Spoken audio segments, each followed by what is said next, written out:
बिस्मिल्लाहिर्रहमानिर्रहीम। अस्सलाम वालेकुम डियर स्टूडेंट्स, आज हम पढ़ेंगे ऑक्सफोर्ड मॉडर्न इंग्लिश ग्रेड 5 का यूनिट नंबर 3। यूनिट 3 है the word in a wall, एक दीवार में दुनिया। स्टूडेंट्स, इस यूनिट के मैंने वर्ड और मीनिंग निकाल कर लिखे हैं क्योंकि ये वर्ड्स जो हैं थोड़े डिफ़िकल्ट भी हैं और न्यू हैं आपके लिए।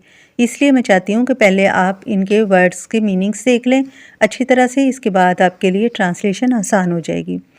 पेज नंबर 1 में वर्ड्स हैं एंशियंट और मीनिंग है पुराना, बल्जिंग फूली हुई, फूला होना या फूली हुई, जैसे कि इस चैप्टर में दीवार है और वो उसका प्लस्तर ऊपर से फूला हुआ है जैसे पुरानी दीवार का हो जाता है, तो उसके लिए वर्ड बल्जिंग यूज़ होता है।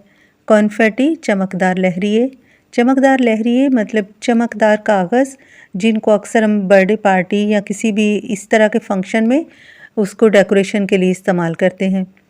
डॉडलिंग वक्त ज़ाया करना, एक्सपर्ट माहिर, किसी काम में हुनरमंद होना।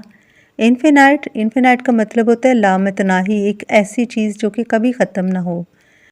इंट्रिकेट मीनिंग है पेचीदा यानी मुश्किल या तफसीली।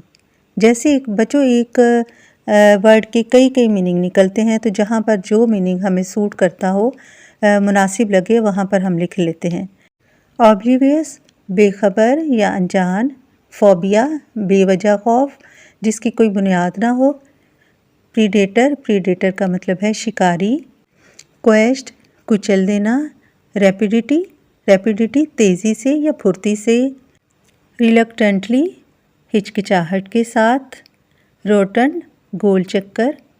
स्कर्टेड छोटे छोटे कदमों के साथ भागना। सिबलिंग बहन या भाई। ऑटोबायोग्राफी सवा उम्री, ये है स्टूडेंट्स किसी की सारी ज़िंदगी के तजर्बात, या राइटर लिखते हैं अपनी सारी ज़िंदगी के बारे में, तमाम एक्सपीरियंसेस जिस किताब में लिखते हैं उसको सवा उम्री कहते हैं। कॉर्फो जज़ीरा, सरेंडर्ड घिरा हुआ, अलोंगसाइड साथ साथ।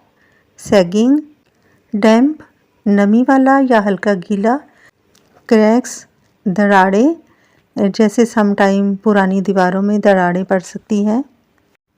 वाइड चौड़ा। रिवील्ड जाहिर करना या डिस्क्लोज़ करना, मतलब पोशीदा ना रखना। बेनीथ नीचे।